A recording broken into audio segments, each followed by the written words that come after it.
Question number 15 में कहा गया a straight highway leads to the foot of the tower. A man standing at the top of the tower observe a car at an angle of depression.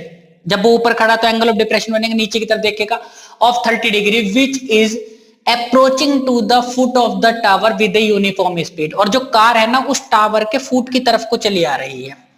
मैंने मान लिया कि ये ground है, ठीक। यहां पे ना एक टावर खड़ा हुआ है ये, और यहां पे ना वो व्यक्ति खड़ा हुआ है जो उस कार को देख रहा है। यहां पे मैंने शुरू में मान ली कार यहां थी। अब देखिए जब एंगल ऑफ डिप्रेशन बनता है ना तो देखिए अगर व्यक्ति यहां खड़ा है ना तो पहले तो इस ग्राउंड के पैरेलल में एक लाइन खींची जाएगी इस तरह से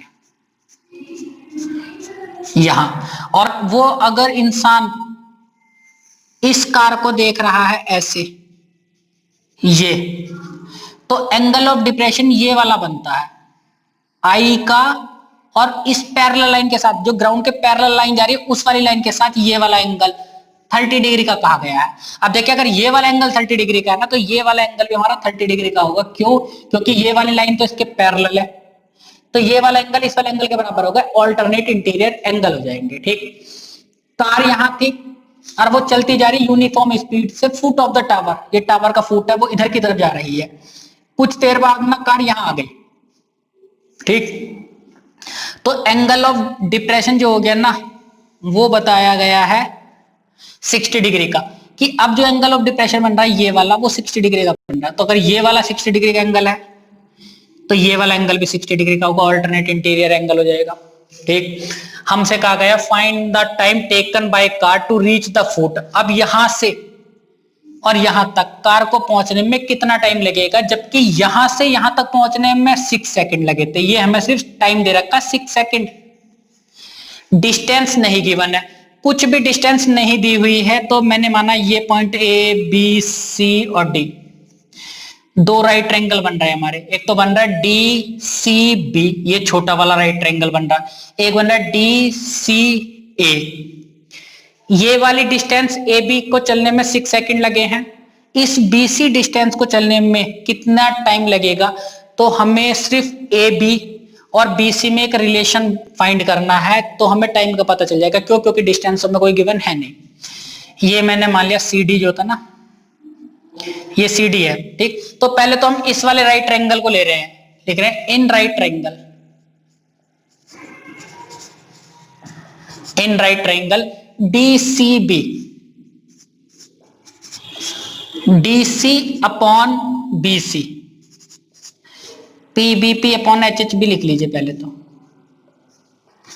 DC हमारा क्या है? परपेंडिकुलर है, ये परपेंडिकुलर हो गया। ये क्या है? हमारा बेस है। तो परपेंडिकुलर अपॉन बेस क्या होता है? 10।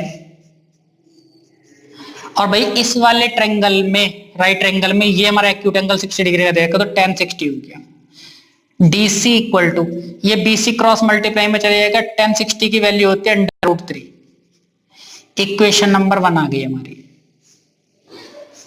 एंड इन राइट ट्रायंगल, अब हम बड़ा वाला राइट ट्रायंगल लेंगे, उसमें भी हम DC की वैल्यू ही फाइंड करेंगे। देखिए DCA, ये सॉरी A था, तो DC हमारा क्या? परपेंडिकुलर है, और इस बार बेस हमारा कितना हो जाएगा? AC हो जाएगा। तो लिख रहे हैं DC upon AC, perpendicular upon base कितना हो जाएगा? 10, और हमारा एक्यूट एंगल है इस बार 30 डिग्री का।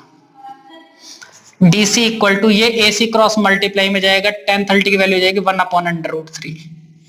ये हो जाएगी हमारी इक्वेशन नंबर 2, ठीक। ये भी DC की वैल्यू है, ये भी DC की वैल्यू है। हम लिख रहे हैं फ्रॉम इक्वेशन 1 एंड 2, दोनों को इक्वल रख देंगे तो ये हो जाएगा BC√3 equal to AC upon √3। इस तरह से देखिए क्रॉस मल्टीप्लाई कर दी हमने, तो √3 के √3 से हो जाएगी, कितना हो जाएगा? 3। √3 के √3 से अगर 3 हो जाएगा, BC ऐसी रहा इक्वल टू AC। अब देखिए हमें जो रिलेशन फाइंड करना है ना वो AB में और BC में फाइंड करना है। तो जो ये हमारी AC साइड है ना, ये AC साइड, तो इस AC साइड को मैं ऐसे लिख सकता हूं AB प्लस BC करके, इस AC की जगह।